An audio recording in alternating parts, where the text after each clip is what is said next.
Hey guys, and welcome to PowerPoint number 14, the beginning of the Revolutionary War. So in our last PowerPoint, we were talking about how the British were setting all these limitations on the colonists and asking them to pay all these taxes, and the colonists just were getting fed up with it. They were rebelling, they were boycotting. It was getting to a point where there was no more getting along between the British and the colonists. So this is the beginning of the Revolutionary War. This is the beginning of America breaking away and becoming its own country. Okay, so our first slide here is how did the fighting begin? So the British learned that arms were stored in Concord. So like I said, this was just the beginning. The British knew that the colonists were ready to fight back. What they also knew was that the colonists weren't prepared to fight them. So they thought if they struck quick and they struck hard, that the colonists wouldn't have any means or soldiers or ways to fight back. So that the colonists were storing their arms, not arms like you have on your body, but arms as in guns and weapons, okay? In Concord, Connecticut. So Dr. Warren saw troops marching out of Boston, and these were actually British soldiers that were marching towards Concord and were going to take these guns and weapons. Paul Revere and William Dawes rode to Lexington to warn the British were coming. So this picture that we have up here is a depiction of Paul Revere riding his horse, screaming, "The British are coming, the British are coming." And so he was letting all of the colonists know that they should gather their guns and they should be prepared to fight off the British. A British patrol captured Dawes and Revere, leaving Prescott to warn Concord. So, another person started warning everyone after that. So British redcoats, which redcoats are considered to be the soldiers, redcoats ran into Minutemen, which Minutemen are soldiers that as soon as they learned that the British were coming, they grabbed their guns and they're ready to fight. They call them Minutemen because they're ready to fight within a minute. They ran into Minutemen at Lexington. A shot was fired and fighting began. When British troops reached Concord, Minutemen met them at the North Bridge. The British suffered losses. And these losses were kind of unexpected. This is not what the British thought the colonists were going to be able to do. On the return to Boston, the British soldiers were shot at by colonists hiding behind trees. So the colonists were kind of standing their ground. They were prepared to fight. They had been talking about it. They had been warned. And so the British were kind of taken by surprise. So, Fort Ticonderoga. So, Benedict Arnold and Ethan Allen joined forces to attack the British fort, Fort Ticonderoga.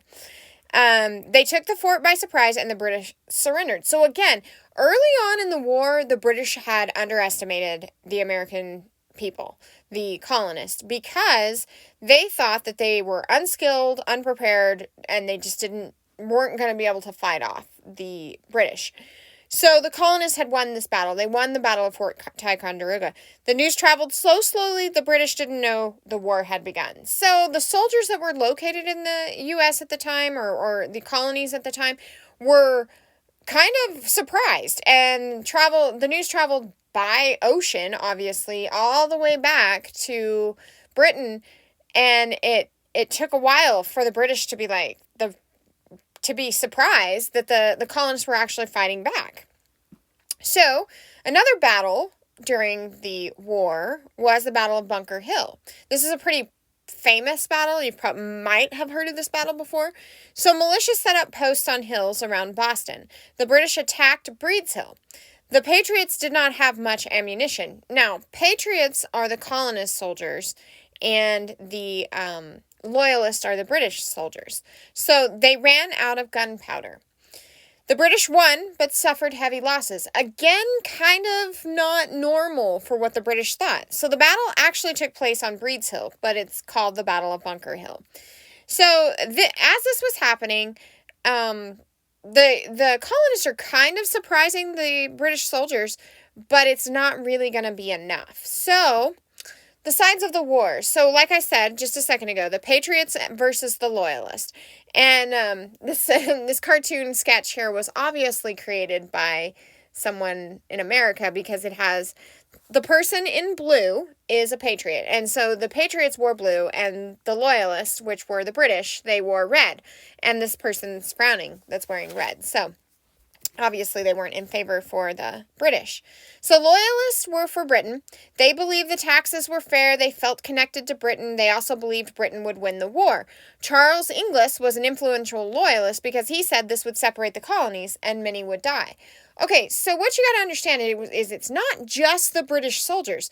The actual American colonies were divided as well. Half of them still supported Britain. They didn't want to separate. They were like, life is fine. We don't need our own voice. We just need to get along. And so they supported the British. They were loyalists. Even though they lived in the colonies, they might have even been born in the colonies, and they still supported the British. The other side was the Patriots, who were for the Americans. They believed colonists should have the right to self-government. They didn't like the taxes. They didn't like people pushing them around and not giving them representation in government. Patrick Henry was an influential patriot. He said, give me liberty or give me death. So we talked about this in our last PowerPoint, and it was talking about Patrick Henry saying, give me liberty. Liberty is freedom. Give me freedom or give me death. I will fight to my death for my own freedom. So some remained neutral, some didn't choose sides, and those people were not necessarily in the war, but they just kind of stayed out of the war, okay? So there was the Second Continental Congress. May 10th, 1775, several men met, including Ben Franklin, Thomas Jefferson, John and Sam Adams, and other delegates from the First Continental Congress. John Hancock was the president of the Congress.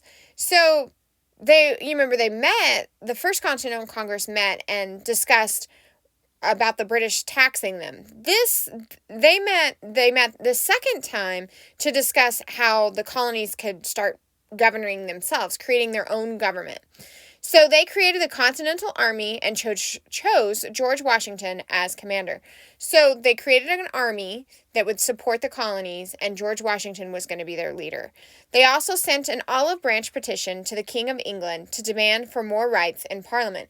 So an olive branch is usually a sign of peace. So they didn't send it as a hostile threat. They sent it as, hey, we're trying to have peace here. We just would like representation in Parliament. We would like to govern ourselves, but also be represented in Parliament in the British government. But the king rejected the petition, and more troops were sent to the colonies. So they did not support the fact that this was happening. So that's what these battles were resulting from. People were fed up with the king and Parliament not supporting the colonies and not giving them the representation. So this was the Olive Branch Petition. The colonists wanted to make peace with Britain. They also wanted Britain to respect the colonies' rights. The king refused to read it, and he prepared for war. So the petition was a formal request, and a preamble is the introduction to the formal document that tells why it's written. So we have a preamble to the Constitution, and it kind of it's basically like a little summary before you read the whole thing. So the Olive Branch Petition didn't work. They sent it, and it didn't work.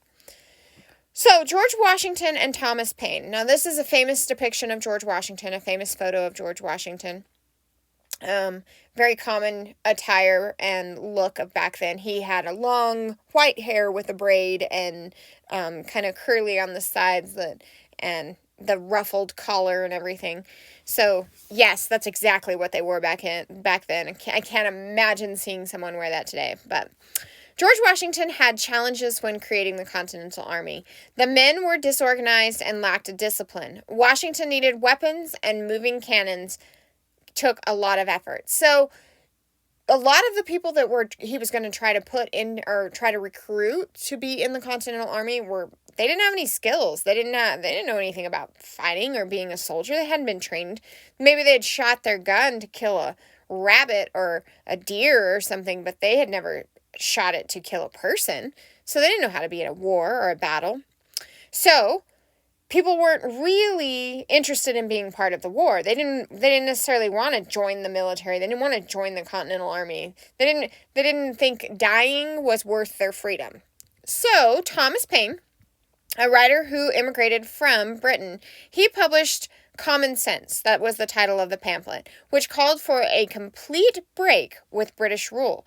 He listed many powerful reasons why Americans would be better off independent. His pamphlet influenced colonial opinions. He said the government's purpose is to protect rights and all men are created equal. He also said America no longer needs Britain and Britain only protects its own interest. So, it was propaganda. It was the best kind of propaganda, too, because it put blame on someone who couldn't defend themselves. The British couldn't defend themselves in the papers there. So he said, we need to rise up and be our own country. And it actually spurred a lot of colonists to join the Continental Army and support this revolution, support the break from Britain.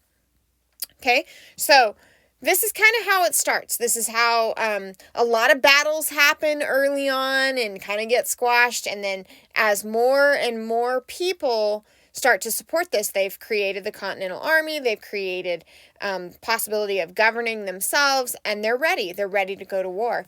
And it's going to be a long war, but the colonists are ready. So that's it for this PowerPoint. We'll dive into more of the Revolutionary War in the next PowerPoint. So if you have any questions, make sure you're taking notes. You're writing all this down. You're keeping track of that. And I'll see you guys in the next PowerPoint.